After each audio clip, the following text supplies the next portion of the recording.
¿Qué tal? Muy buenos días.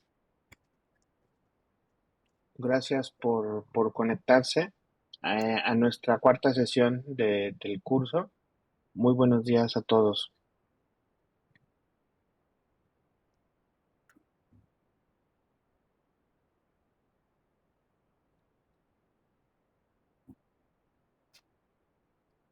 Maestra Ifigenia, ¿andas por aquí?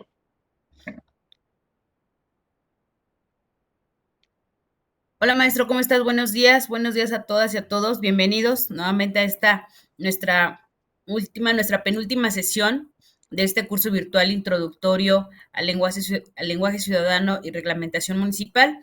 La sesión de hoy pues va a estar a cargo de nuestro compañero y amigo, el maestro Alejandro Armando Ramírez Amarripa, de quien ustedes pues ya tienen un antecedente muy claro de quién es y quien nos ha estado compartiendo y nos ha estado acompañando a lo largo de estas sesiones como coordinador académico, que es del programa como tal.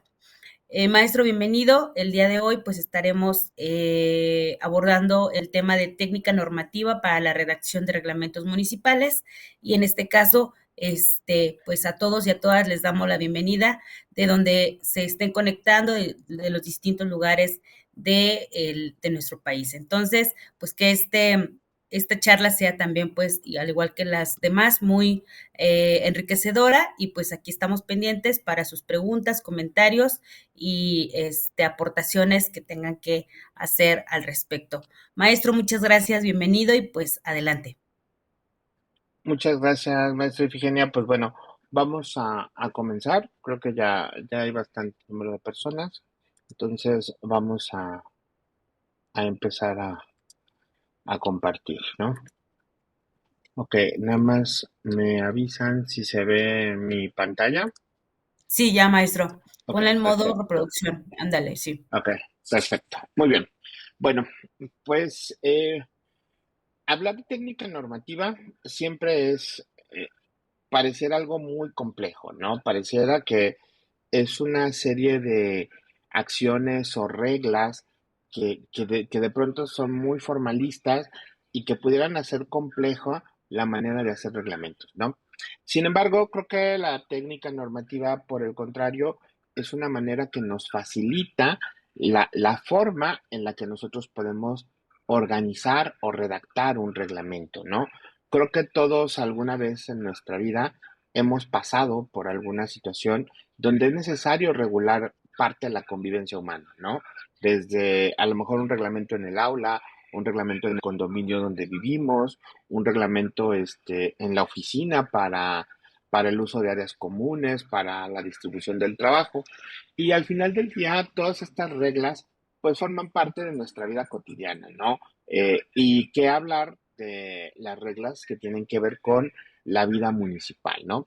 Los municipios tienen una de las características más importantes dentro de sus habilidades o dentro de sus posibilidades normativas, pues la posibilidad de generar ciertas normas para regular la convivencia cotidiana de sus ciudadanos, ¿no? Estas normas, pues las conocemos como los reglamentos municipales.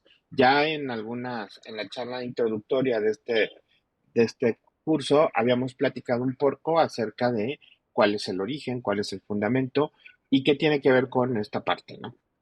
Por eso es importante que nosotros empecemos a desarrollar ciertas características o cierto lenguaje mínimo que deben de contener los reglamentos municipales para poder hacerlos de manera clara y sencilla. Ya con la maestra Claudia tuvimos dos sesiones en las cuales estuvimos platicando acerca de cómo poderlo redactar en lenguaje claro, ¿no? Estas últimas dos sesiones, la sesión particularmente de hoy, vamos a ver algunos contenidos teóricos, es decir, cómo se compone un reglamento, cuáles son las reglas mínimas que necesitamos seguir para la creación de un reglamento, ya sea municipal o un reglamento interior de trabajo, del que sea cualquier disposición normativa, ¿no?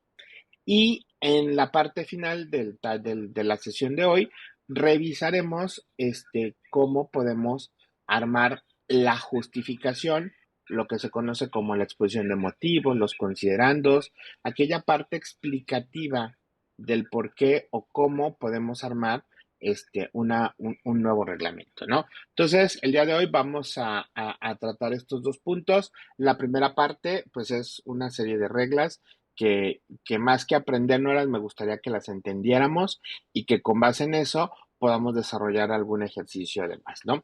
Y la segunda parte que tiene que ver también con estas preguntas o reglas que tenemos que seguir para armar una exposición de motivos, una parte considerativa, en términos generales, la justificación de la propuesta normativa, ¿no?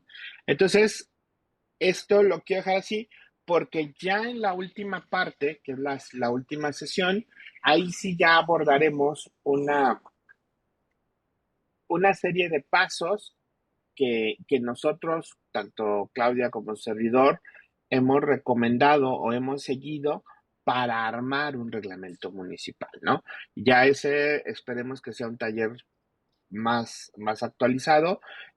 Por lo mismo que somos muchas personas y la distancia y demás, pues bueno, trataremos de generar un ejemplo y en esa ocasión, pues será más sencillo que ustedes nos ayuden a generar algunas mejoras al ejemplo que tengamos y pues va a ser complicado que les pidamos que cada uno de ustedes trajera un tema y demás, porque bueno, la distancia y el número de personas también no lo hace más complejo, ¿no? Entonces, la idea sería que el día de hoy aprendamos las reglas, al final del día o en la semana les diremos cuál sería el ejercicio que haríamos, les mandaríamos un aviso y la siguiente semana pues la idea es de que nos vayan siguiendo para que ustedes tengan ya una claridad más práctica de cómo se puede hacer un reglamento municipal, ¿no? Entonces, en términos llanos, pues estas son las dos sesiones que nos tocaría, esta primera conmigo, la siguiente pues ya estaremos tanto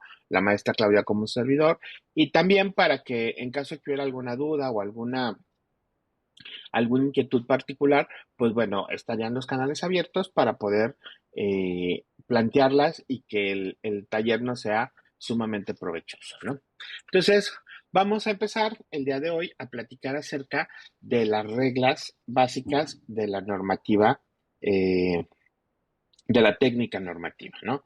Dejen nada más pongo el temporizador para que no se nos vaya a ir el tiempo y también con eso regularlo, ¿no? Bueno, vamos a hablar de 7 reglas básicas, ¿no? O sea, no quiere decir que sean las únicas, pero la experiencia nos ha demostrado que cumpliendo estas 7 reglas podremos resolver el 90% de nuestros problemas prácticos, ¿no? A lo mejor muy en concreto, nosotros, no sé, estamos haciendo un reglamento sobre actividades nucleares y que tenga, bueno, eso ya necesitamos una expertise especializada. Lo que nosotros vamos a platicar el día de hoy son 7 reglas generales que nos van a ayudar a tener un entendimiento de lo que debe de ser un reglamento municipal y eso nos puede facilitar al momento que nosotros estemos trabajando en la construcción de alguno, nos puede facilitar los problemas que se nos vayan presentando, ¿no? Eh, Particularidades muy enfocadas a cómo redacto esto, cómo redacto, podemos desarrollarlas en el momento en el taller, pero digamos que el día de hoy vamos a tratar de entender cuál es esta conformación, cuál es esta mística que envuelve a la técnica reglamentaria para que posteriormente podamos ya, ahora sí, claramente poder aplicarla y les aseguro que el 90% de, de los problemas que ustedes tienen el día de hoy para redactar un reglamento podrían resolverse con estas 7 reglas, ¿no? Y por eso las hemos hecho en 7 reglas muy sencillas que trataremos de explicar el día de hoy, ¿no? Bueno, para empezar, la primera parte tenemos que ver la estructura, ¿no? Como todo instrumento, como todo en la vida, tiene una estructura. Hay que darle un orden a las cosas, ¿no? De repente, cuando a nosotros nos piden un proyecto normativo, pues de repente no sabemos ni qué contiene, ¿no? Es como cuando a lo mejor para quienes son abogados, pues cuando nos ponen a hacer una demanda la primera vez cuando estamos estudiando, pues muchas veces tú no tienes ni idea. Si en tu vida has elaborado una demanda, pues lo más seguro es de que en ese momento que te la pidan, pues no tengas mucha idea. Entonces, por eso siempre es importante que nosotros podamos entender cuál es la estructura, para que en el momento que nos digan, oye, hazte un reglamento de trabajo, hazte un reglamento de cualquier función municipal, cualquier servicio público y demás, pues nosotros ya tengamos esta estructura, ¿no? Esta estructura nos sirve para cualquier tipo de instrumentos. Si ustedes visualicen, no sé, un reglamento interior de trabajo, ahorita que veamos la estructura, y ustedes van a identificar que, bueno, sí, sí me sirve para eso, ¿no? O si ustedes quieren hacer un reglamento municipal de algún servicio público, pues también vamos a ver que sí nos sirve para eso, ¿no? Entonces, la composición básica de cualquier instrumento, cualquier proyecto normativo, ojo, aquí estamos hablando de proyectos, ¿no? Es decir, del primer documento con el cual vamos a partir, ¿no?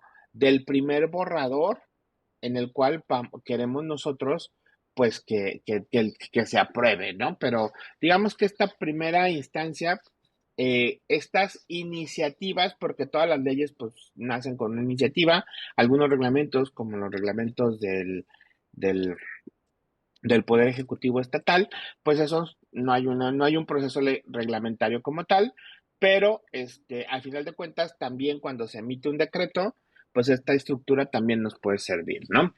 Primero hablamos de destinatario, ¿no? Es decir, ¿de quién vamos a presentar ese proyecto normativo? ¿Sí? Por ejemplo, a ver, déjenme ver si traigo un ejemplo, aquí lo vemos básicamente. Por ejemplo, este es un ejemplo que presenta la propia Congreso del Estado de Guanajuato. El Congreso, bueno, en este caso, déjenme ver, bueno, no dice quién lo firma, pero eh, se manda al presidente del Congreso del Estado. Es decir, el presidente del Congreso es el órgano competente para recibir estas iniciativas, ¿no? Pudiera ser también el ayuntamiento, pudiera ser también que alguno de los regidores o la presidencia municipal le remita al ayuntamiento alguna iniciativa, ¿no? Entonces, lo primero que tenemos que definir es la estructura básica. Hay esquemas, por ejemplo, cuando ya se trata de de una, este, de una publicación, bueno, pues también existe un proemio, en donde, bueno, ahí, aunque no hay un destinatario como tal, pues bueno, dentro de esto, pues se hace esta explicación de quién lo está emitiendo, quién es la autoridad competente, ¿no? En segundo lugar, viene lo que se conoce como la exposición de motivos o consideraciones. Es decir, esta es la parte en donde nosotros, en el caso de que nosotros seamos iniciantes, explicamos las razones, los motivos, los fundamentos, las evidencias que tomamos en cuenta para poder hacer nuestra propuesta. ¿Sí?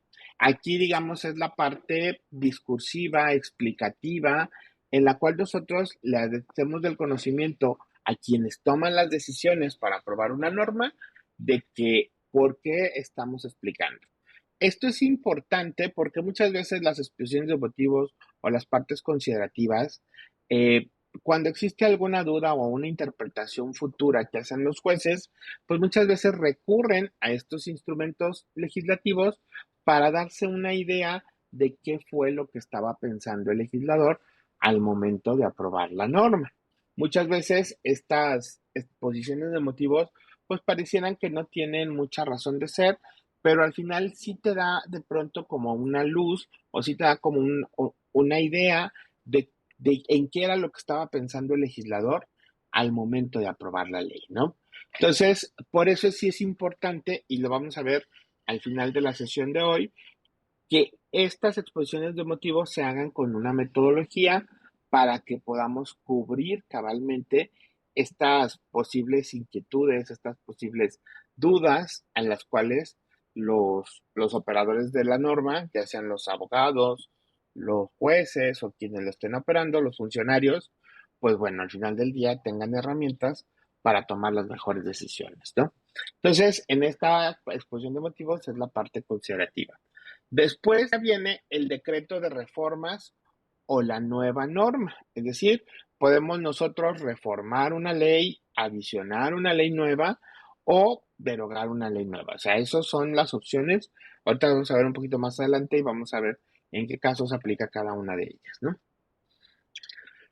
El cuarto elemento son los artículos transitorios.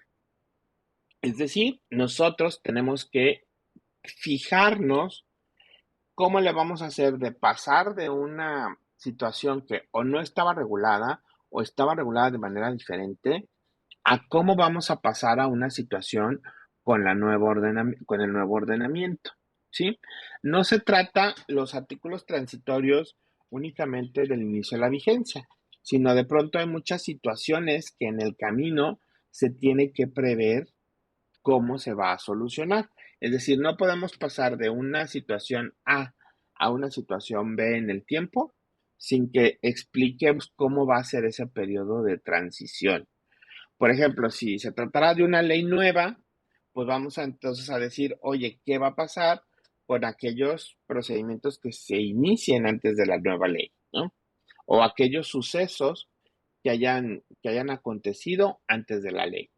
Esta parte es la que nos va a ayudar a identificar claramente cómo le vamos a hacer para pasar al nuevo, a la nueva situación jurídica, ¿no?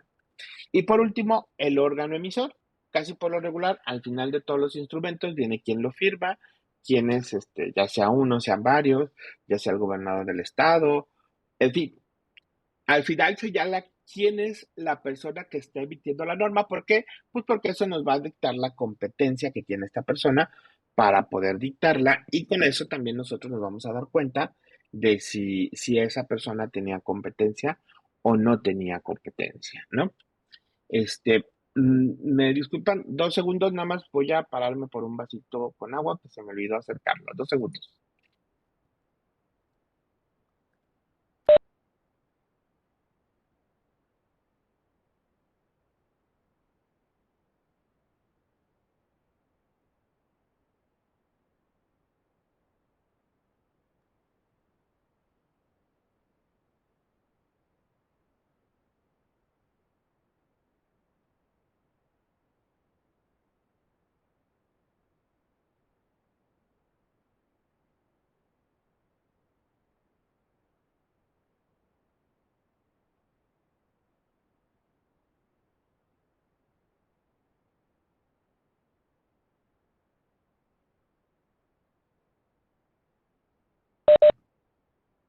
Una disculpa. Bueno, esta entonces es la primera regla, ¿no? Nuestra primera regla es de que nuestro proyecto normativo debe tener una estructura. La estructura son estos 5 elementos básicos. Se pueden ordenar, se pueden darles forma, eso es como independientemente. Cada quien tiene la posibilidad de hacerlo de la manera en la que haya ciertas costumbres en su espacio laboral, en el espacio donde vayan a trabajar. Pero que si nosotros revisemos de primera mano, que tengamos estos 5 elementos cuando estemos presentando un proyecto normativo, ¿no? Y bueno, por aquí tenemos algunos ejemplos, ¿no? Primero, esta es una iniciativa que se presenta ante el Congreso del Estado de Guanajuato, en donde se señala, pues, que ante quién va dirigida, quiénes son los que la presentan, en este caso es el Grupo Parlamentario de Acción Nacional, se hace una exposición de motivos, aquí se explica, digo, la exposición de motivos pasa de la página 1 a la página 12, y ya después en la parte, ahora sí que pasando ya a la exposición de motivos, una vez dados los argumentos por los cuales se está proponiendo la reforma, ya viene de manera específica el decreto, ¿no?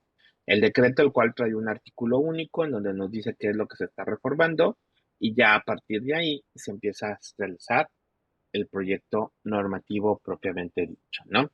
Digamos, en este ejemplo que ustedes ven en pantalla, de la página 1, de la página 2 a la página 11, pues se trata de toda esa serie de explicaciones, de justificaciones que los iniciantes están proponiendo en la mesa para que sea aprobada la modificación, ¿no? En el siguiente ejemplo, mm, pues se trata de un decreto emitido por el gobernador del estado de Guanajuato, en donde aquí existe, bueno, ¿quién lo emite?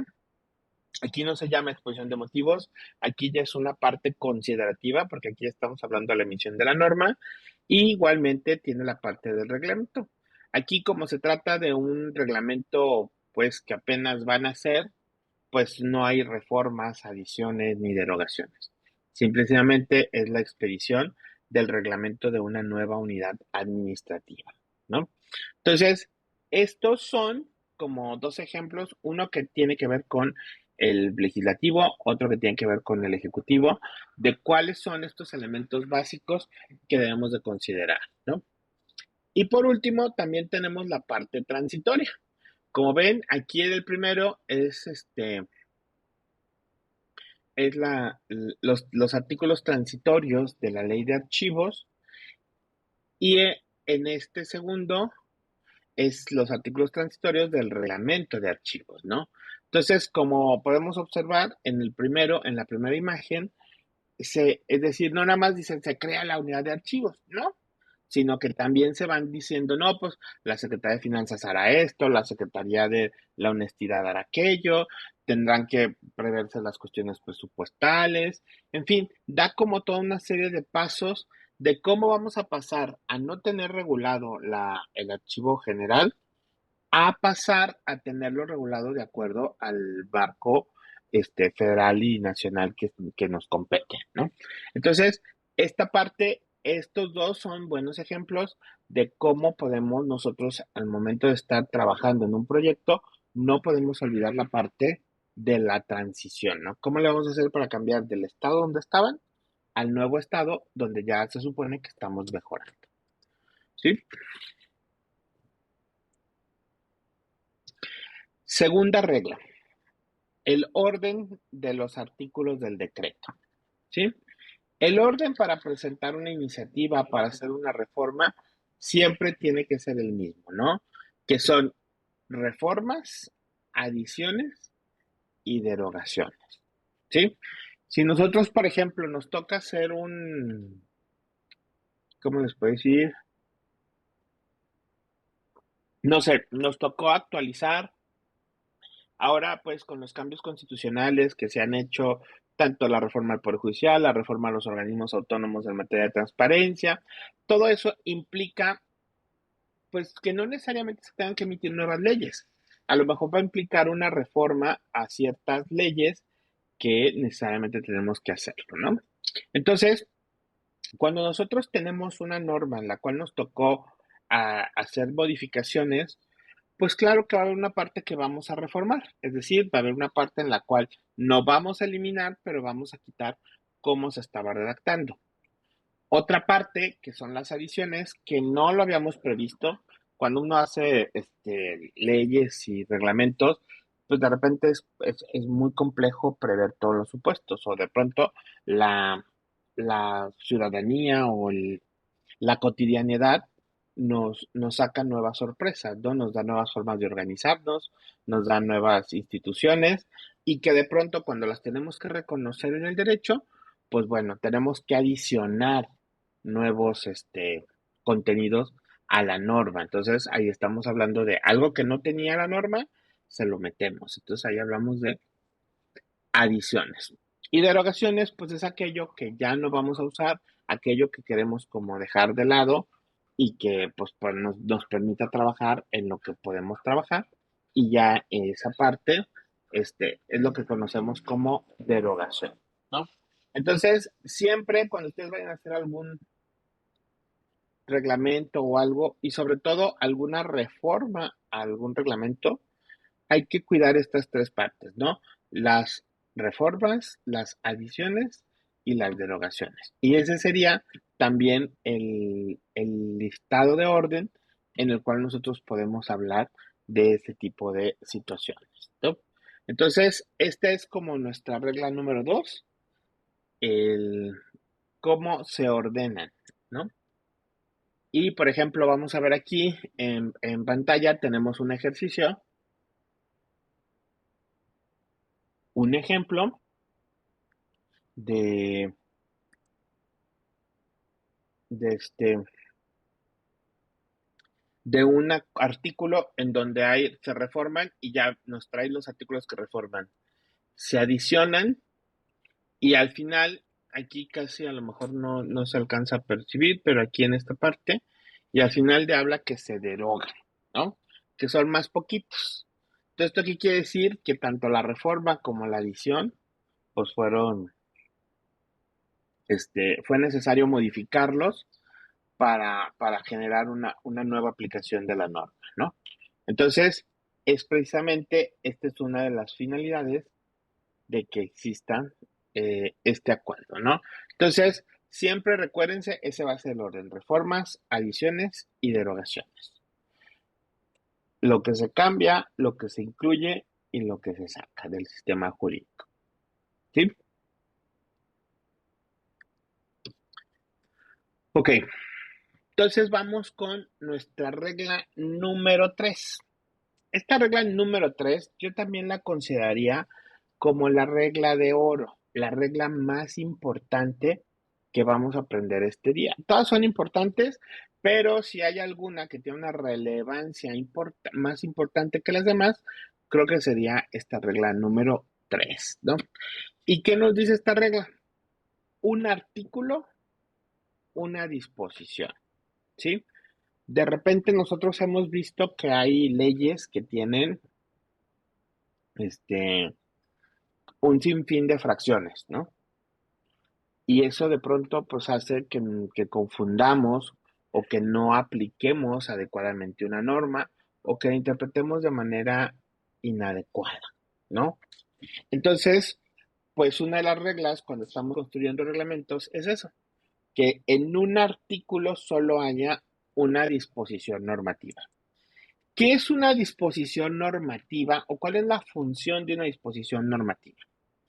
Pues la ley, así en términos llanos, cualquier norma, ustedes siempre háganse esta pregunta.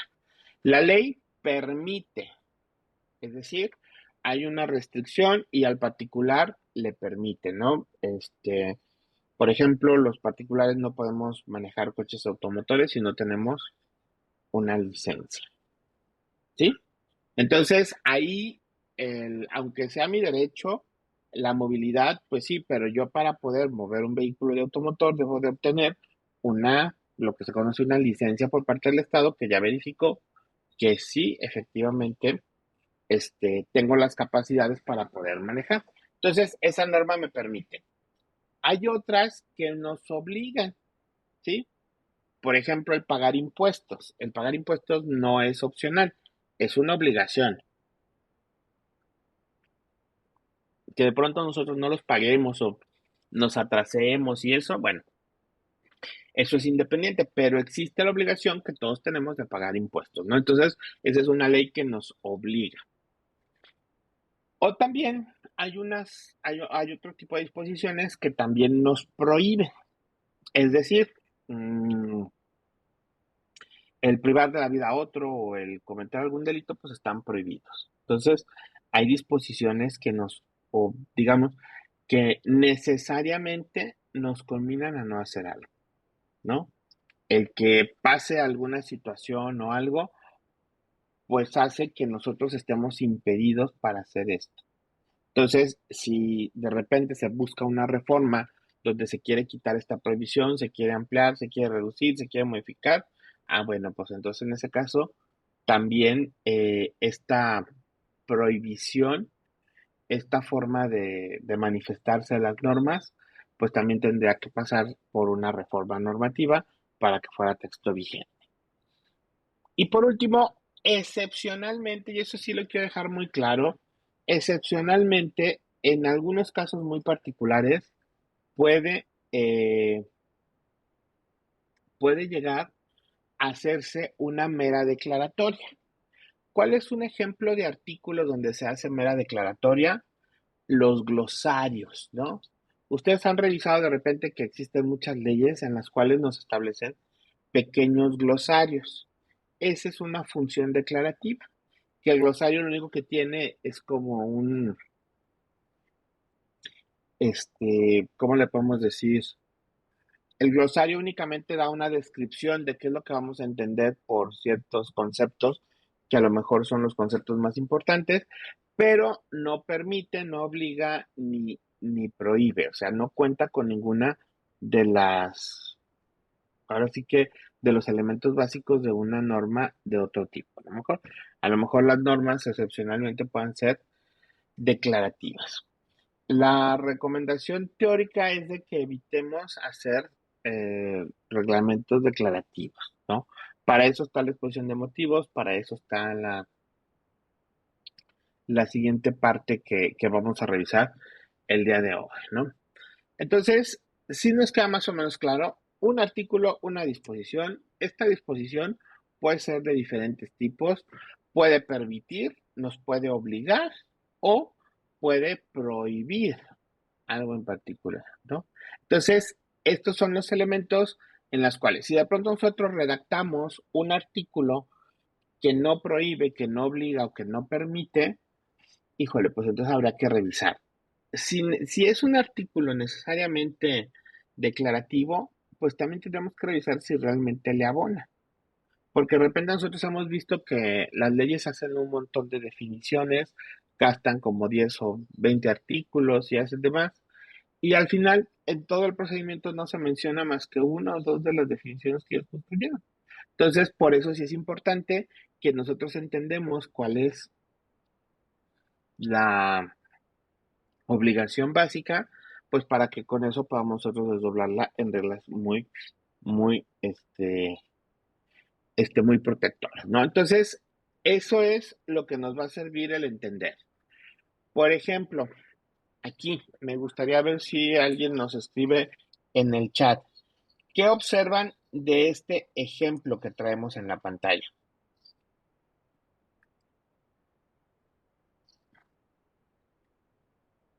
¿Qué es lo que nos está diciendo?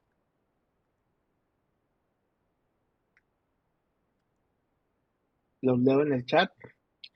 Ajá, tiene más de una disposición. No tiene fracciones, no tiene índices. ¿Sí? Si se fijan, bueno, este es un artículo vigente aquí en el estado de Guanajuato, ¿eh? La primera parte nos habla de inscripciones de los actos del registro civil, ¿sí? Eh, bueno, nos preguntan que si esto es aplicable a reglamentos municipales. Sí, se aplica a toda la norma. Reglamentos municipales, reglamentos interiores de trabajo, cualquier disposición normativa. La idea es de que apliquemos esto para que sea más entendible, ¿no? Es aplicable para todos. Entonces, por ejemplo, tenemos este artículo. Este artículo, que es el que estábamos analizando, nos habla el primer párrafo de inscripciones. El segundo nos habla del empleo de formatos. El tercero ya nos habla de cómo se van a prestar las actas. Y el último nos habla de la obligación que tiene el registro civil de contribuir al INEGI en el registro de sus actos del estado civil de las personas. Si se fijan, y nos lo acaba de señalar Luisa en el chat, ¿no?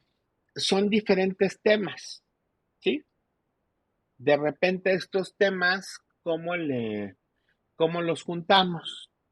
Hay veces que sí es muy difícil que a lo mejor tuvieras aquí tener 3 o 4 temas diversos, pues a lo mejor sería conveniente crear un artículo 38 bis o crear o partirlo en dos o, o hacer ahí alguna situación, pero no, bueno, precisamente nos dice uno de nuestros compañeros que dice, no es una sola función, se mezclan con procedimientos de naturaleza diferente. Exacto, ¿sí? De repente eso hace compleja la interpretación de las normas. Si nosotros tuviéramos el día de mañana alguna complejidad, a lo mejor en este caso, pues está muy claro a qué se refiere cada párrafo, pero perfectamente podrían ser artículos distintos y nadie notaría que se hizo esa modificación, ¿no? Entonces, eso es lo que queramos. En la medida que nosotros tengamos artículos así de complejos, así de complicados, pues en esa medida también hacemos más difícil el entendimiento de la norma, ¿sí? A lo mejor este artículo, pues como iba muy destinado a la autoridad, pues la autoridad lo entiende y sabe. Pero si lo leemos así de bote pronto, pues pareciera que está combinando cosas que no es conveniente tener en una sola función. Entonces, para eso es importante que tengamos muy en claro esta regla que yo les decía que es como mi regla de oro, que es un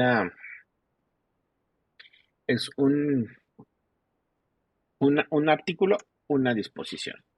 ¿Sí? Ok. El cuarto, el epígrafe. No sé si ustedes hayan visualizado o en alguna ocasión hayan prestado atención que ya últimamente en muchos instrumentos ya se les pone como un pequeño titulito a los artículos, ¿no? Es decir, tenemos aquí el artículo ya como que un pequeño título que nos señala de qué nos va a hablar el artículo. No sé si alguno de ustedes lo haya visto, coméntenos ahí en los comentarios.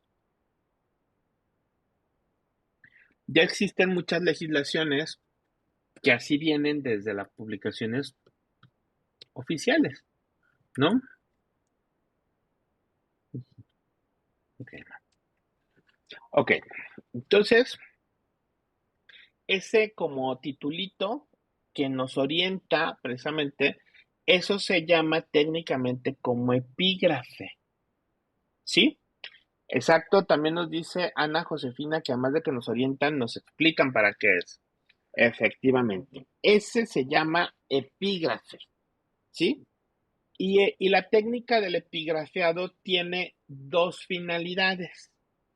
Por un lado, ser un resumen, tal como nos lo dice perdón, se me fue el comentario porque es para atrás, nuestra compañera Ana Josefina, nos dan esa orientación, nos da esa ayuda a identificar, ¿sí? Pero también no nada más nos sirven para darnos esa orientación digamos que es secundaria. Realmente la valía de un epígrafe consiste en verificar que la norma contenida se entienda, ¿sí? Es decir, nos ayuda no nada más a ubicarnos, eso es para el que nos lee, pero para nosotros que estamos haciendo un reglamento, el epígrafe nos ayuda también a verificar que la estructura de nuestro artículo está correcta. Y la técnica es muy sencilla.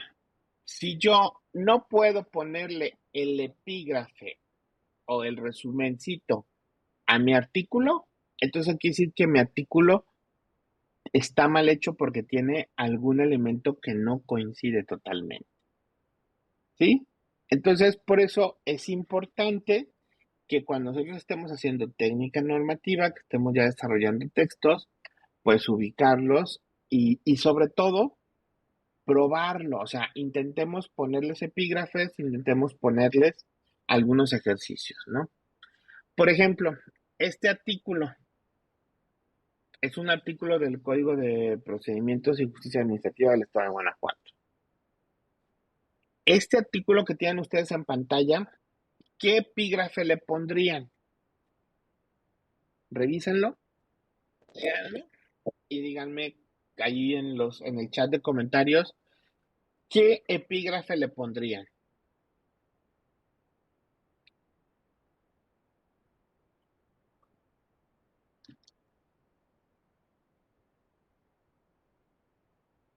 ¿Alguna idea aquí en el chat?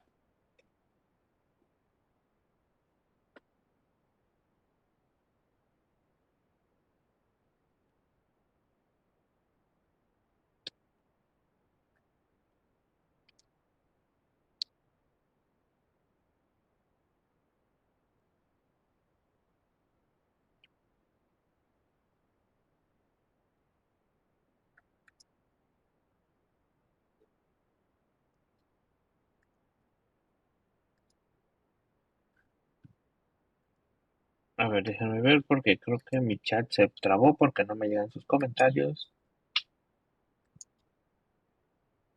Ah, ya, ok, perdón. Sí, sí, sí. Es el resumen, los principios en los recursos. Es un epígrafe, pero si nos fijamos, las primeras dos partes del artículo hablan de los principios. Este es un artículo del Código de Procedimientos Administrativos del Estado de Guanajuato y que también aplica a los municipios. Y este código compila tanto la parte del procedimiento administrativo, es decir, cuando tú vas y solicitas que emitan un acto administrativo, y la parte de impugnación, que es el proceso administrativo. Así lo trata nuestra ley en Guanajuato. Entonces, en la primera parte habla de los principios de ambos procesos, ¿no? Entonces, creo que esa parte sí podemos decir, pues es que este artículo trata sobre principios. Pero las otras partes, que inclusive si se fijan son reformas que no venían en el articulado inicial, sino que se agregaron con posterioridad, pues pareciera que no supieron dónde meterlas y ahí las pusieron, ¿no? A lo mejor ustedes comentan llamar principios de aplicación, sí, si nada más estuvieran los dos originales, que son los dos párrafos, pues quedaría perfecto porque tendríamos principios de aplicación para el procedimiento y principios de aplicación para el proceso. Pero cuando ya le metemos muchas cosas, eso hace más complejo nuestro, nuestro ejercicio de epigrafiado, ¿no? Por aquí me comentan principios de actuación, principios rectores, es muy variado. Principios de actuación en en el mismo sentido, actuación de la administración pública y efectos de los recursos administrativos. Bueno, ok, toda esta parte para eso es, o sea, es difícil, por eso les digo, si nosotros se nos dificulta el poner un epígrafe en determinado momento, pues entonces tenemos que revisar con claridad, te digo, todos nos ha pasado, hemos tenido una mala reacción o algo, pero sobre todo sí determinar el epígrafe que le vamos a poner a cada uno de nuestros artículos, ¿no? Y este que les pongo en Guanajuato es ley vigente, ¿no? Entonces, bueno, ok, hasta aquí vamos con la regla 5, ¿sí? Es decir, ¿qué es lo que conocemos la macroestructura? ¿Va? Y si hablamos de una macro, va a haber una microestructura. Pero bueno, vamos a hablar ahorita de la macroestructura, ¿va? La macroestructura nos señala cuál es el orden en donde se tienen que, ahora sí que, disculpando la redundancia, en donde se tienen que ordenar nuestros artículos, ¿no? Perdón,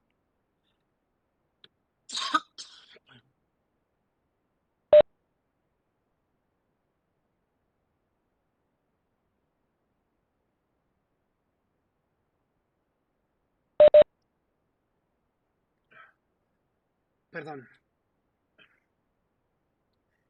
La macroestructura se refiere a cuál es esa caja en donde vamos a meter cada una de nuestras disposiciones, ¿no?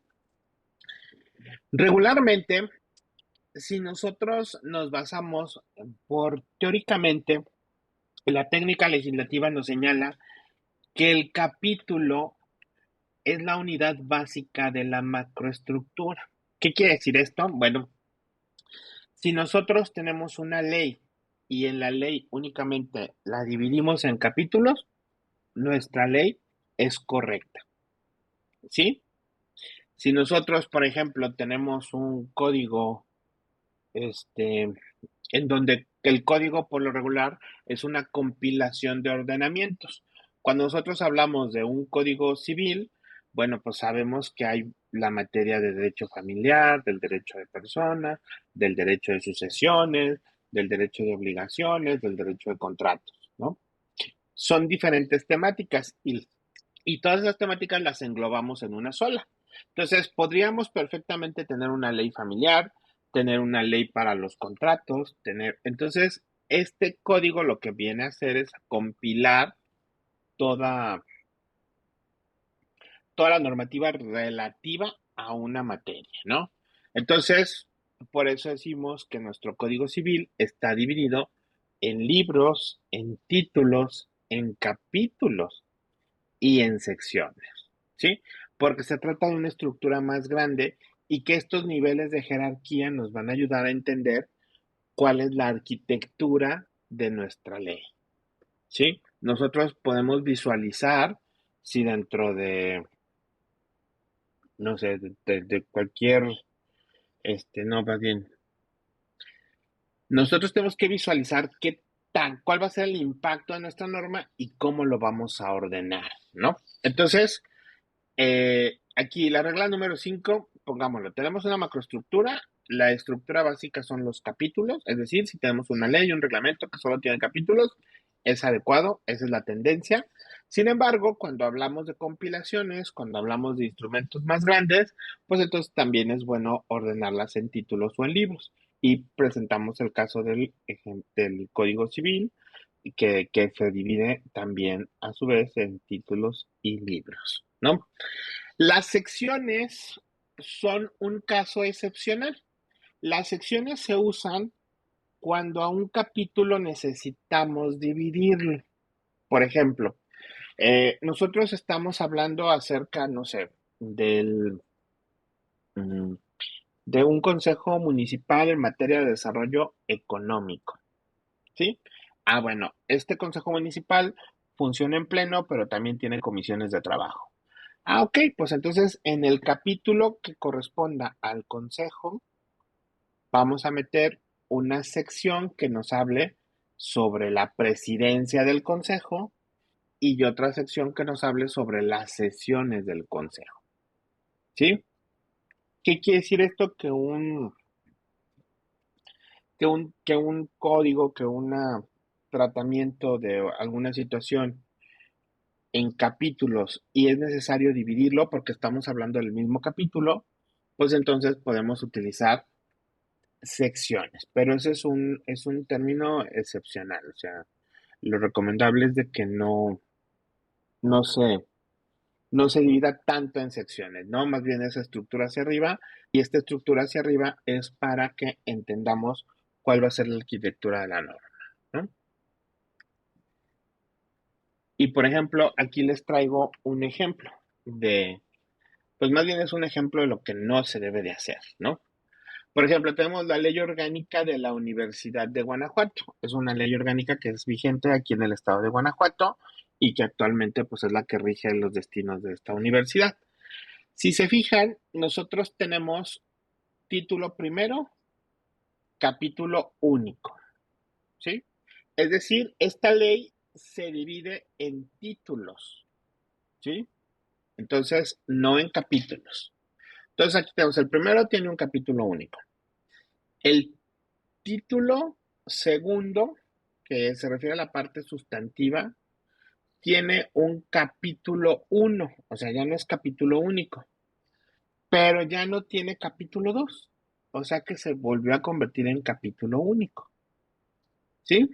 Entonces, ¿qué es lo que nos denota? Ah, bueno, pues que esta parte no fue digamos, no hubo una planeación normativa previa. Entonces, de repente, hace muy complejo el entender un reglamento, entender alguna situación. Por eso es importante, sigamos revisándolo. Por ejemplo, ese tercero, capítulo uno, título cuarto, capítulo uno, título quinto, capítulo uno. Si nada más tienen un capítulo, ¿cuál era la finalidad de dividirle en títulos? ¿Mm? ¿Qué se les ocurre?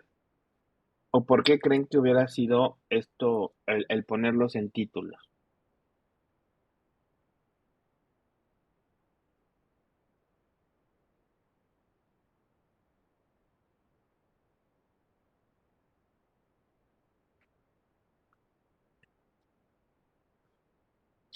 Pues bueno, pues aquí precisamente eso es lo que tratamos de evitar, ¿no? que si esta ley, por ejemplo, este ejemplo de ley, si lo hubiéramos hecho en capítulos, nada más, pues nos hubiera quedado capítulo primero, disposiciones generales, capítulo segundo, parte sustantiva, capítulo tercero, parte orgánica, capítulo cuarto, órganos colegiados y capítulo quinto, patrimonio de la universidad.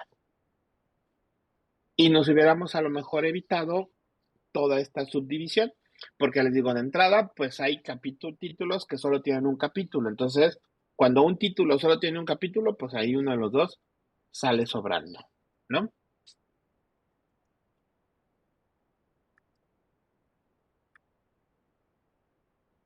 Ok, bueno, y siguiendo aquí también, por ejemplo, los demás títulos, ya ni siquiera en algunos de ellos, como el título sexto, título séptimo, octavo y noveno, ya ni siquiera, o sea, se llama capítulo único, pero ya ni siquiera le pusimos nombre.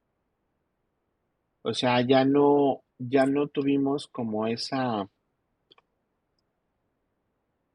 cuidado de nombrarlos. A los primeros sí le poníamos capítulo único y el nombre. A estos ya no se los pusimos. Entonces, a final del día, esto pareciera que es poca cosa, pero al final del día complejiza la estructura de una norma, ¿no? Y la hace de pronto más difícil de entender. No es tan fácil que alcancemos a visualizar toda una estructura más o menos formada. Y bueno, pues eso también puede trasladarse en que el día de mañana sea más difícil operar el sistema jurídico, ¿no? Déjenme ver, aquí tengo unas preguntas. Dicen, libros, títulos, capítulos, secciones, artículos, fracciones e incisos. ¿Qué ocurre si un reglamento en uno de los artículos, en una de sus fracciones, hay incisos que internamente tienen fracciones? ¿Cómo se soluciona? Si se supone que después de los incisos no hay niveles de desagregado. Legalmente, ¿qué implica que existan esas situaciones? Bueno, vamos a ver un ejemplo que traigo. Ahorita estamos viendo la macroestructura. Eso tiene que ver ya con la microestructura, ya al interior de cada artículo. Traigo un ejemplo semejante, no es el concreto el que tú nos dices, y en ese momento, si nos permite tantito, se aprende. Ahorita te pongo algunos ejemplos de cómo se tiene que hacer, ¿no? Entonces, Eh, esta parte nos dice, bueno, un número dice, porque inicialmente pensaban usar más capítulos. Sí, efectivamente, muchas de las veces cuando inicias un proyecto, pues no sabes cómo vaya a terminar el proyecto y, y al final, pues bueno, pero siempre hay que revisarlo en integridad, ¿eh? O sea, si de pronto nosotros pensamos y ya la norma no nos dio para tanto, entonces, habría que repensar en la organización. Si nos fijamos, la esencia que son los artículos, pues no varía mucho. O sea, en la esencia, pues siguen siendo el mismo contenido normativo, pero la forma de organizar sí lo hace más compleja. No quiere decir que esté mal, le digo, en esto de la técnica no hay nada bien, no hay nada mal, pero sí, si lo que nosotros buscamos es tener un lenguaje claro y un lenguaje aceptable para nuestros ciudadanos, en la medida que nosotros lo hagamos más complejo, pues para ellos también podrá ser más complejo, ¿no? Entonces, vamos entonces a lo que sigue. Vamos.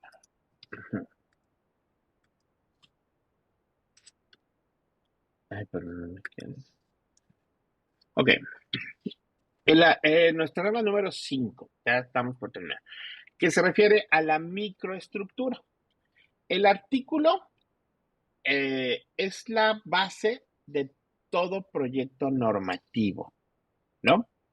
Es la base de cualquiera de nuestros, ahora digamos que es la unidad básica. Arriba del artículo ya vimos que hay capítulos, títulos, libros y en algunos casos secciones. Abajo, lo que tenemos nosotros son apartados, como si ustedes revisan el apartado A del 123 y el apartado B. El apartado A nos habla acerca de las relaciones de trabajo de particulares y el apartado B nos habla de las relaciones del trabajo del Estado con sus trabajadores, ¿no? Entonces, están los apartados, ¿no? Después de los apartados vienen las fracciones. Las fracciones es cuando tenemos que hacer alguna enumeración. Después hay incisos y hay subincisos. Digamos que esos son como los temas más en los que se dividen. Regularmente, los apartados son como las secciones. Las utilizamos solamente de manera excepcional cuando es necesario dividir un artículo, ¿sí? Pero perfectamente, si nosotros no necesitamos dividir el artículo, perfectamente de artículo podemos pasar a fracciones, ¿no? Por ejemplo, les decía, el apartado A nos habla de las relaciones del trabajo de los particulares con otros particulares. El apartado B nos habla de las relaciones de trabajo del Estado con sus trabajadores, ¿no? Entonces, en el apartado A, pues ya hay una diferenciación. Si nosotros usamos el apartado A tiene fracciones, ¿no? Fracción primera, segunda, tercera, las que sean. Y el apartado B también tiene sus fracciones. Pero, por ejemplo, hay otros artículos, por ejemplo, cualquier artículo normativo donde serían las funciones de una dependencia, pues lo único que se nos dice es la dirección de desarrollo urbano tiene las siguientes facultades. Y se hace un listado con fracciones. ¿Por qué? Porque ahí no había necesidad de dividirla, ¿sí? No había necesidad de decir, pues el A es para esto y no, simplemente se hace un listado, ¿no? Las fracciones siempre, es así por regla general, siempre van en números romanos, es decir, primera, segunda, tercera, siempre, hasta, hasta el infinito, hasta donde se pueda, ¿no? Los incisos regularmente se hacen con letras minúsculas para diferentes. Bueno, los apartados regularmente se hacen con letras mayúsculas, ¿no? Apartado A, apartado B, apartado C y en orden alfabético así hasta que se acaba. Las fracciones también en números romanos hasta el infinito. Los incisos en muchos casos utilizan letras minúsculas y de repente nosotros vemos que dice una A minúscula y paréntesis. Eso es lo que nos ayuda o lo que regularmente utilizamos para los incisos. Y los subincisos, ahora sí que no hay una regla, sino yo he visto diferentes formas. Unos lo utilizan con números normales, uno punto y ya, ¿no? Y ya hacen el subinciso. Otros lo hacen con A minúscula punto uno y paréntesis. A minúscula punto 2 y paréntesis. Entonces, hay diferentes formas. Pero lo que sí tenemos que dejar muy en claro es que este, el artículo tiene que tener un contenido lógico, ¿sí? Lo único que nos hace esta estructura es explicar la jerarquía normativa, ¿no? Algunos de ustedes ponían el ejemplo de qué pasa cuando hacen fracciones. Pues bueno, eso puede llegar a confundir. Por ejemplo, aquí les traigo un artículo de nuestra ley de responsabilidad patrimonial acá en Guanajuato. ¿Sí? El artículo 21 no está dividido en apartados. Entonces, por ejemplo, cuando nosotros decimos la fracción primera del artículo 21, ¿a cuál creen que me estoy refiriendo? ¿A qué autoridad de las que están ahí listadas? A ver, ¿quién me pudiera hacer algún comentario?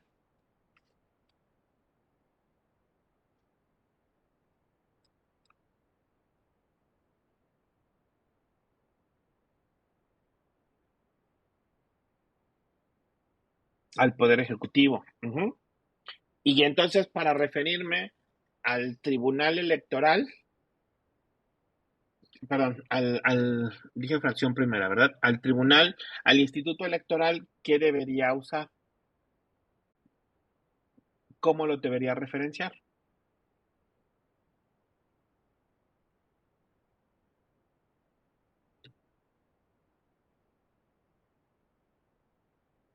Hay algunos que dicen que no las alcanzo a ver, pero no sé si sea por su pantalla o por la nuestra. Ah, ok, no son muy visibles. Bueno, se los voy a explicar así muy sencillo, ¿no? Nuestro artículo 21 no tiene, no tienes, no está, no hay una, apartado A o apartado B como lo tiene la Constitución. Habla de que los procedimientos de responsabilidad patrimonial se inician a petición de parte interesada, debiendo presentar la declaración ante y dice por responsabilidad de los poderes y trae las fracciones de la 1 a la 3 con cada uno de los poderes. Y luego trae otro párrafo que dice tratándose de responsabilidad de los órganos autónomos y solo para efectos de esta ley y trae otras reglas, fracciones 1, 2 y 3. ¿Sí? Entonces, en ese caso, esta estructura precisamente no tiene un apartado, ¿sí? No hay una división, ¿sí? Porque de otra forma no habría manera de diferenciarlos, ¿no? Y sí, efectivamente, Yuruari nos acaba de dar la solución. ¿Cómo lo podemos hacer? Pues lo hacemos por párrafos, ¿sí? Hablamos de que el primer párrafo es donde dice el procedimiento de responsabilidad y el segundo párrafo dice por responsabilidad de los poderes y el tercer párrafo nos dice tratándose de responsabilidad, ¿sí? Entonces, aquí la diferencia tendría que ser por párrafos, ¿sí? Esa es la manera en la cual nosotros tenemos que citarlo, pero técnicamente sí genera confusión. Lo técnicamente adecuado debió haber sido poner apartado A por responsabilidad de los poderes, apartado B por responsabilidad de los organismos autónomos, ¿sí? Para hacer esa diferenciación. Por eso yo lo que les decía hace rato, alguien que me decía, oiga, pero es que si usan, no hay una norma que nos diga esto va así, esto va así. Técnicamente, las fracciones es la única norma que todos los teóricos están en la misma posición. Las fracciones son en números romanos, pero fuera de eso, no hay como una forma de normalizarlo. Pero nosotros, siempre que tengamos que hacer un proyecto normativo, lo que tenemos que visualizar es utilizar estas estructuras para que la estructura se entienda y que cualquier persona que lea nuestro producto normativo lo haga. ¿Sí? ¿Qué tipo de estructuras son para los bis, quater y ter? Ok, esos, a ver, cuando nosotros hacemos investigación legislativa comparada en el tiempo, nosotros de pronto decimos, por ejemplo, la figura del matrimonio ha estado regulada desde el Código de 1950 en el artículo 20 del Código, ¿sí? Entonces, nosotros, para hacer digamos, un análisis comparado en el tiempo, tomamos el artículo 20, cómo ha evolucionado, ¿va? Ahora, estos estructuras de BIS-TRIS se utilizan cuando se quiere incorporar una nueva norma para no mover toda la ley subsecuente, ¿sí? Porque a lo mejor en el código de hoy va a haber un artículo 20 que no corresponde al artículo 20 del anterior código. Y eso haría más complejo los estudios legislativos en términos temporales, ¿no? En el tiempo. Entonces, se utilizan únicamente con una denominación de bis, ter, quater, así hasta, yo los he visto hasta 7, 8. Ya los últimos años digamos, hay una corriente teórica que en lugar de utilizar el bis o ter, esos son, digamos, expresiones latinas. Entonces, de repente, pues hasta para las traducciones y los buscadores electrónicos las hacen más complejas. La tendencia ya es usar artículos 31A o 31B o 31C, que es lo mismo. Es decir, para no cambiar la numeración subsecuente, se utilizan esos artículos.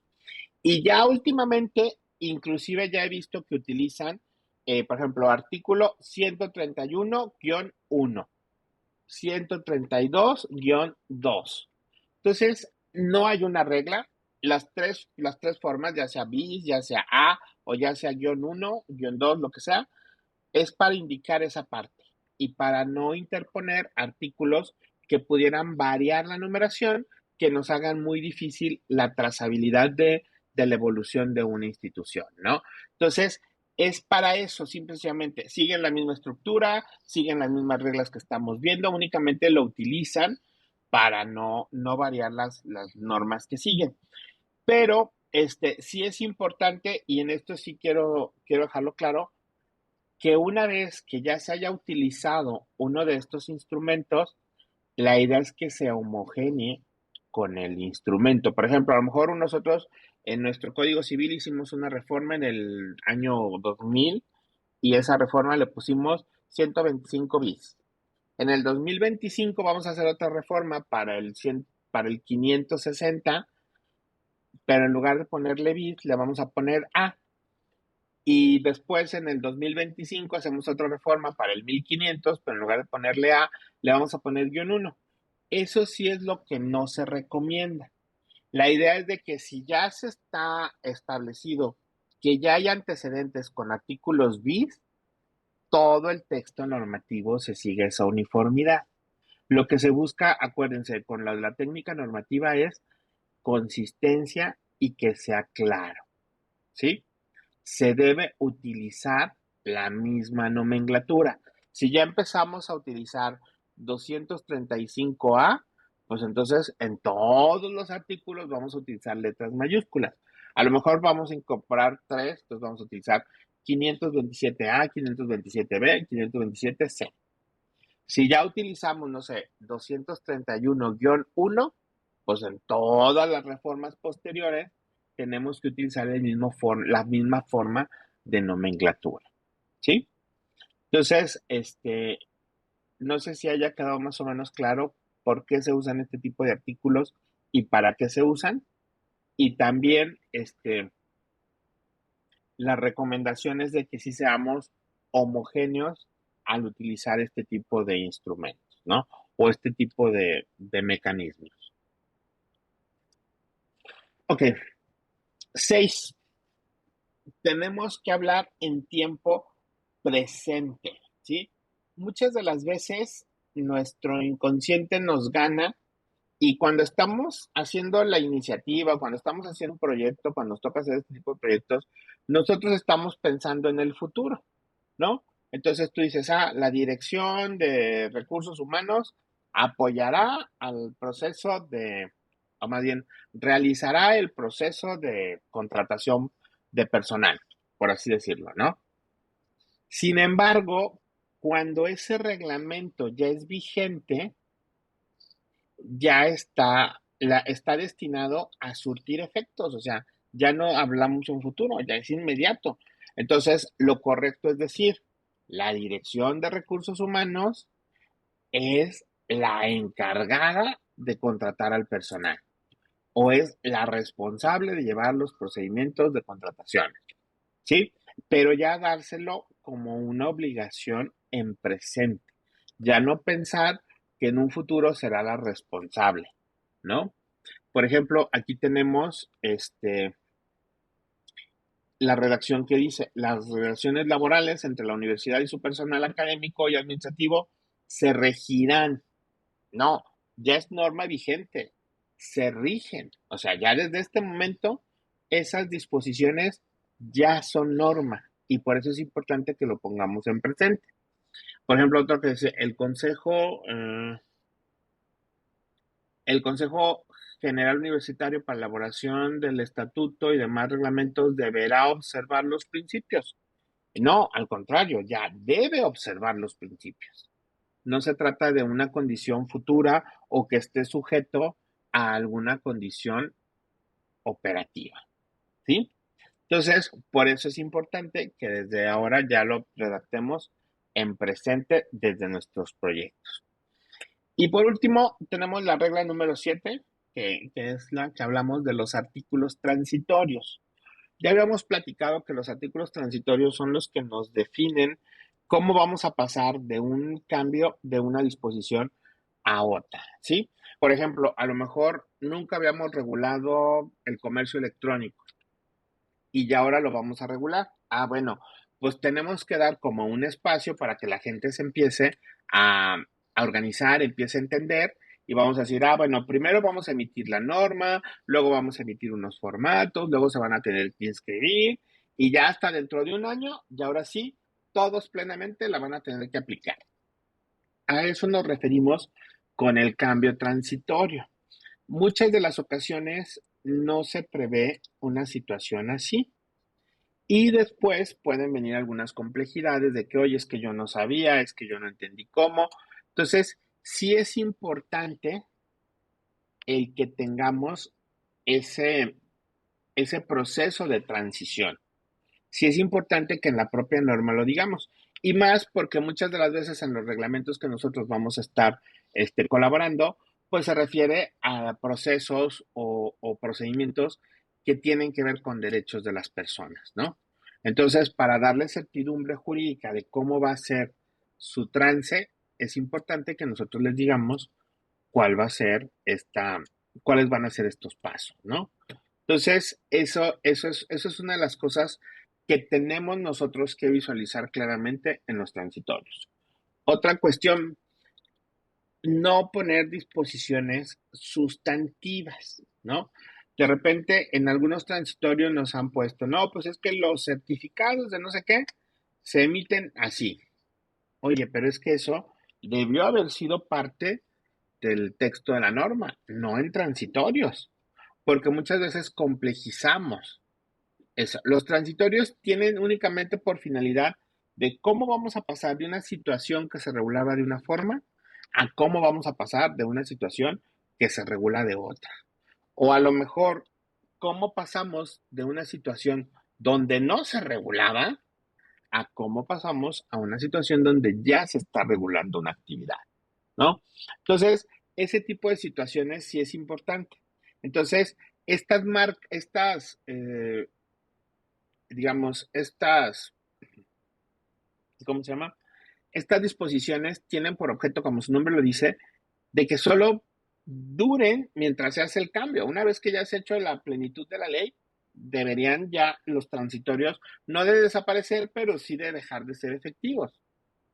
Pero muchas veces lo utilizamos como parte sustantiva o inclusive si se nos olvidó algo en el cuerpo normativo y por ejemplo ya lo aprobaron o ya está en mesas y ya se discutió mucho y decimos, no, pues hay que meterlo en transitorios para que no, porque lo único que hacemos es que cuando metemos una disposición sustantiva o una disposición olvidada en los transitorios, pues esos transitorios nunca dejan de ser texto vigente. ¿Sí? Nosotros cuántos transitorios no tenemos que porque a alguien se le ocurrió o poner una disposición y de repente nosotros tenemos que fundar nuestros actos en artículos transitorios, ¿sí? O también ha habido procesos que de pronto algunos cambios sí permanecen por el tiempo, por mucho tiempo, ¿no? Entonces, esa es la regla número 7 en lo que se refiere, ¿no? Y por ejemplo, aquí tenemos un ejemplo de la ley de archivos de Guanajuato, en donde dice, a ver, el presente decreto entra tal día, a partir de la entrada en vigencia se deroga, en tanto se expiden las normas, seguirán vigentes los sujetos, y empieza a decirte qué va pasando en el inter de que se hacen todas las instituciones y las nuevas obligaciones que tienen cada una de ellas, ¿no? Los transitorios sí tienen que ser muy claros en decir cuál va a ser ese paso a paso de pasar algo que a lo mejor no teníamos previsto a pasar algo que teníamos previsto de manera diferente o que allá lo hagamos de manera diferente, ¿no? A ver, déjenme ver. Muchas gracias. Quiero consultar en sesión. Ah, claro, tienen ahí mis datos. Cualquier duda, ahí seguimos a la orden. ¿Legalmente existe alguna diferencia entre dirección, coordinación, departamento y área? ¿Es una diferencia de jerarquía? Legalmente, no. Técnicamente, sí. Es decir, legalmente lo que dice el reglamento es lo que es. Si tu área se llama coordinación, aunque dirijas, aunque hagas lo que hagas, pues legalmente es como dice tu área. Técnicamente se supone que sí hay una jerarquía, ¿no? Entre quienes dirigen, quienes coordinan, quienes son jefes de departamento o encargados de área. Pero legalmente ahora sí que lo que dice tu reglamento es como lo tiene, ¿no? De repente a mí me ha tocado ver que hay ocasiones en las que le llaman, no sé, hay una dirección general, y antes de llegar a la subsecretaría todavía hay una coordinación general, ¿no? Entonces, ya legalmente no hay eh, no hay como una obligación, eso ya lo define ya cada uno de los elementos, ¿no? Ya cada una de las autoridades definirá cómo se quiere organizar, ¿no? A lo mejor en coordinaciones generales, eso ya depende, ¿no? Pero técnicamente sí hay, a lo mejor pregúntale a los encargados de procesos administrativos y ellos sí te van a decir, a ver, es que la dirección dirige, hace la planeación a largo plazo, toma decisiones, bla, bla. El coordinador él tiene menores atribuciones porque no tiene a facultades tan estratégicas, sino que es más operativo, bla, bla. Entonces, sí, técnicamente sí hay, pregúntale a los que se encargan de desarrollo urbano de tu dependencia, y sí hay una diferencia. Pero muchas de estas veces, por cuestiones, ahora sí que prácticas o a lo mejor hasta por desconocimiento, pues de repente se le pone el nombre, pero no hay una obligación de que la coordinación debe hacer esto, la dirección debe hacer lo otro. No, no lo hay, ¿eh? O sea, te digo, eso ya depende mucho de cómo se haya armado cada una de sus jerarquías, ¿sí? Ujú, exacto, debería consultar su estructura orgánica, exacto. O sea, ya la estructura que se dice, este, este, A ver, alguien nos pregunta, estoy haciendo un bando de policía, pero aquí en Sonora la ley municipal tiene más de 400 artículos. Ya está regulado básicamente. ¿Cómo le hago para no solo copiar? Ah, ok, ok, ok. A ver, en la primera sesión platicábamos que es una obligación de los congresos estatales generar leyes estatales en materia municipal. Estas leyes estatales en materia municipal deben aplicarse de manera supletoria al momento en el que si un municipio no emite su reglamento, entonces el municipio tendría que estar aplicando esta ley estatal en materia municipal. En el caso que nos comentas, tú haz tu reglamento como lo necesite tu municipio. Va a haber disposiciones que van a ser coincidentes, porque lo que tienen por objeto estas disposiciones estatales es de que en caso de que no haya, poder aplicarlas. Pero va a haber particularidades que tú vas a definir y te vas a poder alejar de aquella regla general que está marcando la ley. Entonces, no se van a repetir, porque en tu caso, cuando tú saques tu bando de policía, ya no vas a aplicar las disposiciones de la ley municipal. Vas a aplicar las disposiciones de tu bando de policía. En el caso de que ahorita no lo tengas, pues tendrías que estar aplicando las la ley municipal, porque tú todavía no tienes tu bando. Entonces, yo digo que no habría ahí problema porque hubiera muchas cuestiones dispositivas. Acuérdate, digamos que la ley municipal es como subsidiaria. Si no lo hacen los municipios, podrían sobrevivir los municipios aplicando la ley. Pero, por ejemplo, en Guanajuato nos pasa que la ley nos dice, no, pues es que debes de tener un permiso de uso de suelo y el permiso de uso de suelo va a tener estas características. Ya en la práctica, cuando cada uno desarrolla, te lo dice, ah, mira, pero lo vas a tener que sacar, para sacar un permiso de uso de suelos, vas a cumplir con estas características, pero si es para alcoholes, además esto. Si es para hospitales, además es todo. Entonces ya ahí tú le das operación, pero no importa que algunas de estas disposiciones sí se tengan que duplicar, ¿no? Pero no serían duplicadas porque en esencia tú estarías aplicando las tuyas, ¿no? Entonces, yo no le veo problema. Bueno, vamos rápidamente porque se nos está acabando el tiempo y me falta nada más otra presentación. Déjenme rápidamente, Dejar de compartir.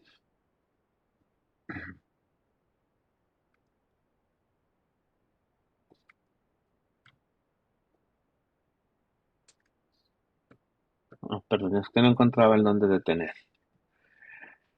A ver, entonces, rápidamente, vamos a dejar de compartir. Rápidamente. Bueno, la última parte nos referimos únicamente al armado de la parte expositiva, ¿no? Ah, no, perdón, me equivoqué de pantalla. A ver. Nos referimos prácticamente a la parte expositiva, ¿no? ¿Cómo vamos a explicar lo que estamos proponiendo reformar si estamos proponiendo una nueva ley? Manuel Atienza habla de un concepto le llama él racionalidad legislativa. ¿Qué es la racionalidad legislativa? Bueno, es evitar el uso ideológico en el análisis para la creación de una nueva norma. Es decir, no es el cambio de la norma no debe responder a mis creencias personales porque yo soy el órgano que lo está emitiendo. No, debe de tener una forma, una justificación que no únicamente, porque a lo mejor, digo, si a mí no me gusta el aguacate, a lo mejor yo prohíbo en mi reglamento que todos los restaurantes tengan aguacate. Pero el hecho de que a mí no me guste el aguacate, pues no quiere decir que el aguacate esté prohibido o que el aguacate sea algo pernicioso o algo peligroso y que no deba de estar. Entonces, Manuel Atienza precisamente por eso nos define o nos ayuda a hacer esta parte para que nuestra reglamentación sea lo más objetiva posible, ¿no? Y primero nos habla, son 5 niveles de racionalidad. La racionalidad más básica es la lingüística. Toda ley se debe de entender. Si yo quiero hacer una reforma que es más confusa que la actual, mejor ni la haga. Si yo quiero hacer una nueva ley que no se entiende, entonces la tengo que revisar. Lo primero que tenemos que hacer es de que esa ley le entienda. Por eso hablábamos en 2 sesiones anteriores con Claudia acerca de cómo hacer estas redacciones en lenguaje claro, entendible.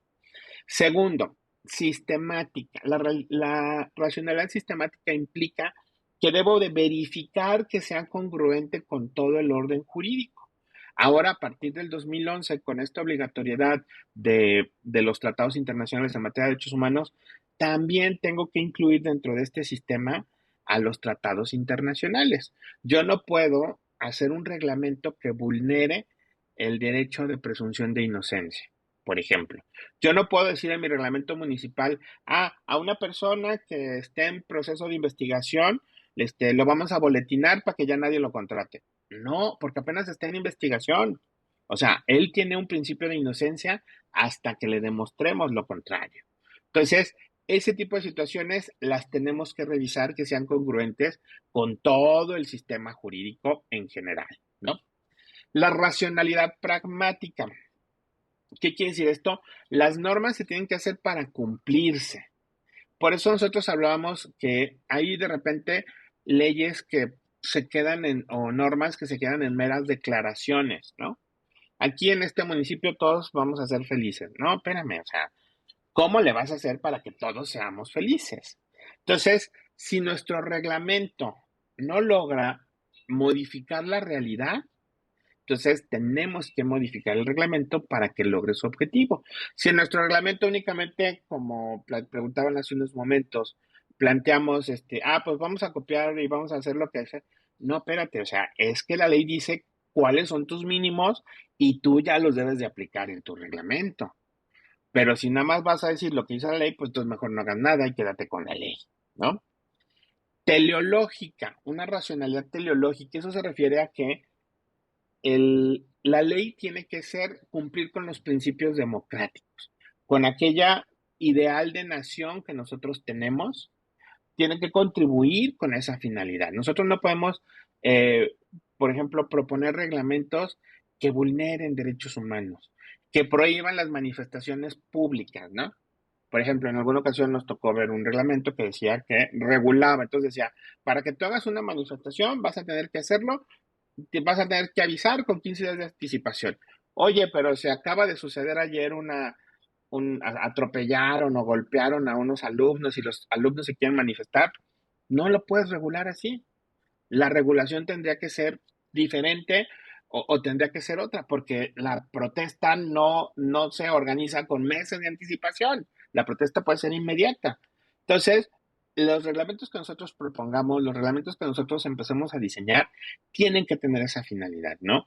Que correspondan a los principios democráticos, que respondan a las necesidades de un Estado democrático de nuestro municipio. Y por último, la racionalidad ética, ¿no? O sea, muchas de las veces hablamos de la ética pública como un orientador de las acciones. Bueno, pues en los reglamentos esa orientación tiene que tener un contenido.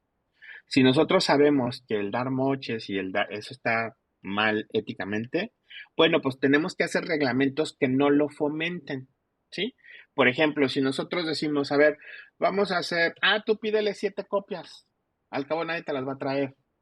Pues entonces, ¿qué es lo que estamos ocasionando? Pues que den mordida para no cumplir los requisitos. O sea, la ética no tiene que ser vista con que digamos, ay, no, es que, no, la ética tiene que ser vista en general, sino que las acciones que nosotros estemos haciendo no van a poder permitir. ¿Cuántas veces no hemos visto a las autoridades que simulan actos jurídicos para cumplir un fin, para desviar un recurso, para decirle, ahora este es mi amigo, pues dile que yo le voy a comprar unos libros o cosas así? Entonces, también tenemos que tener un tamiz ético cuando hagamos reglamentos, ¿no?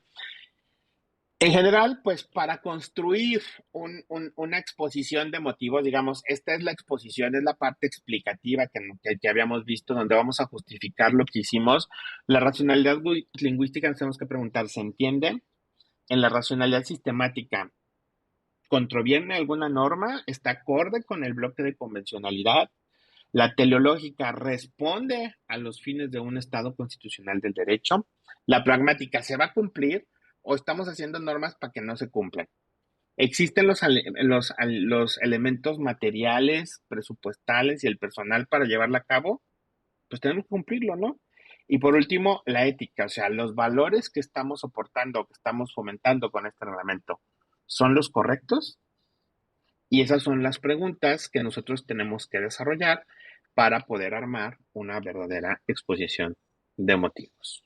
¿Sí? Entonces, hasta aquí, perdón, esta parte ya me la eché un poquito más rápida, pero bueno, creo que es clara y creo que ya eran temas que ya habíamos revisado con anterioridad. Y pues no sé si hasta aquí hubiese alguna duda. Déjenme abro el chat.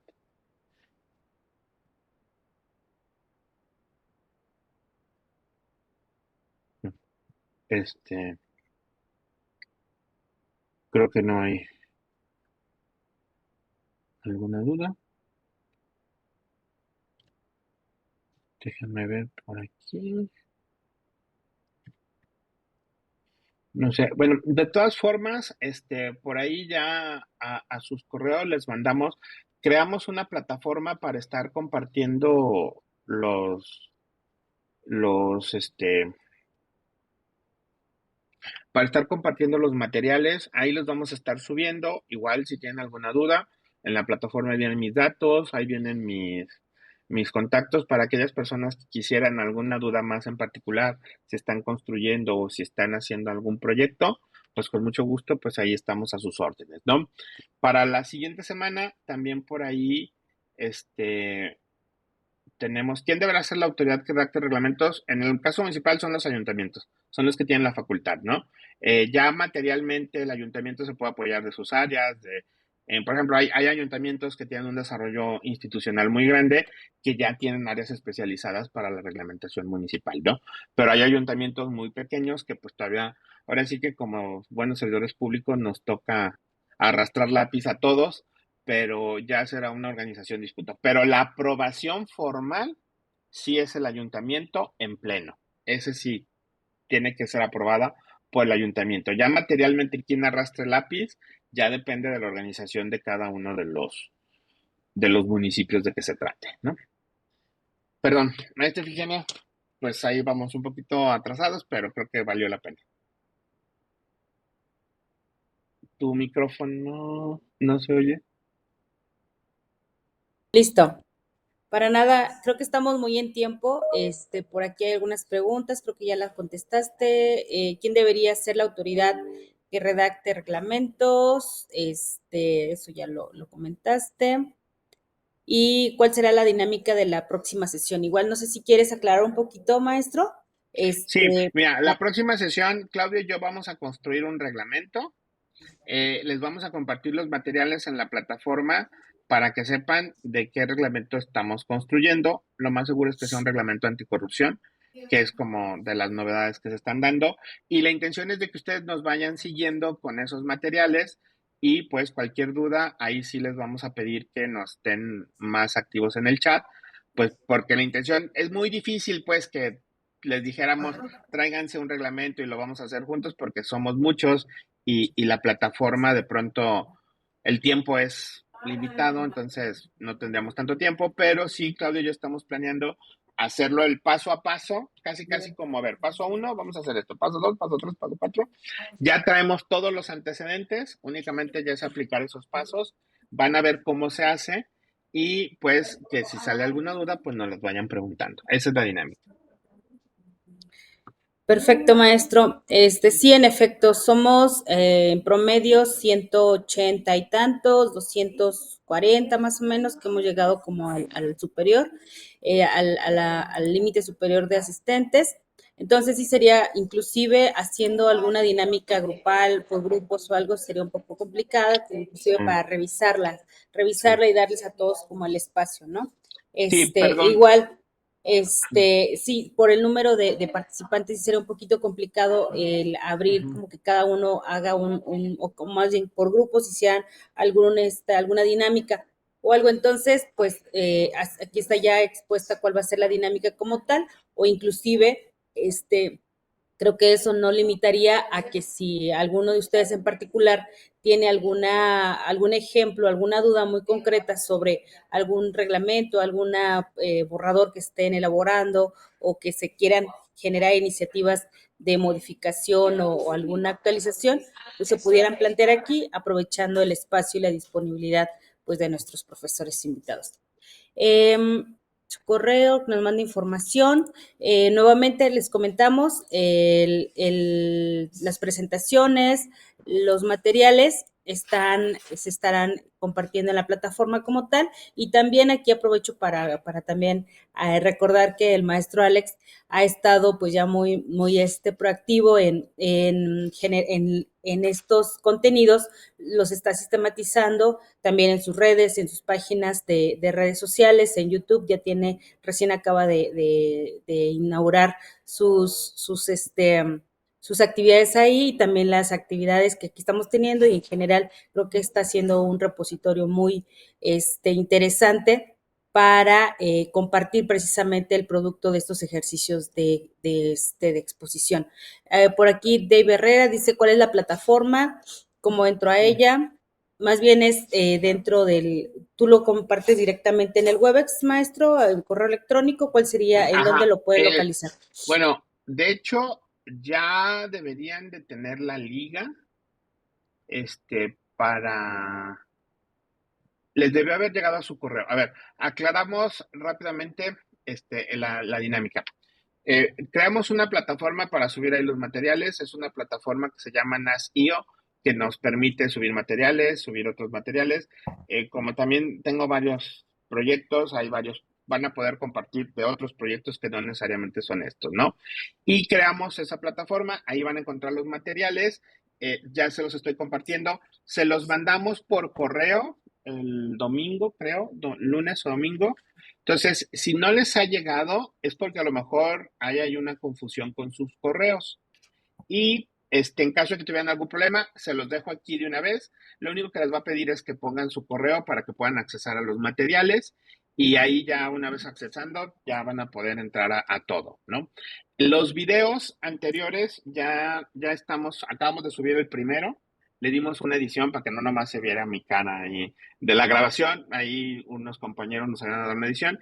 Ya está en la página de YouTube y también ya está en la plataforma para que lo puedan consultar si quieren regresarlo, ¿no? Mi correo sigue siendo el mismo con el cual les llegan todas las invitaciones.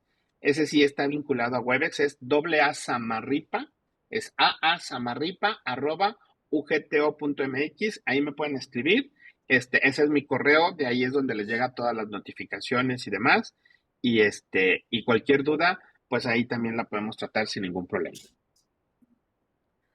Pues listo, maestro. Qué bueno que nos aclaras y en todo caso, pues aquí ya nos están compartiendo algunos correos electrónicos que seguramente los vamos a tomar de la misma, de aquí y del registro para reenviar los materiales. Y pues ahora sí que aprovechando la audiencia, los invitamos a unirse aquí a los espacios que el maestro Alex está generando, donde nos está compartiendo muy amablemente pues todo el producto de estas charlas, conversaciones y temas que desarrolla de manera general en su ámbito profesional y obviamente pues el maestro como experto en diversas materias, especialmente en cuestiones de normatividad, bueno, ya ustedes verán de qué líneas de trabajo tiene y en todo caso, pues ahí para la consulta directa en algún tema de asesoría ya de manera particular. Maestro, muchas gracias. Pues nos hemos Muchas gracias. tardado 10 minutitos más de la hora y media de nuestra exposición, pero creo que ha valido mucho la pena y ha sido muy enriquecedora esta charla de normatividad. Pues nos vemos en la siguiente sesión. Ya para el cierre como tal, a todos les agradecemos su asistencia, su insistencia y su perseverancia en esta actividad. Y pues nada, nos vemos la siguiente semana y que pasen todos bonito día. Saludos a todos desde nos estamos conectados. Gracias y bonito día. Gracias, hasta luego.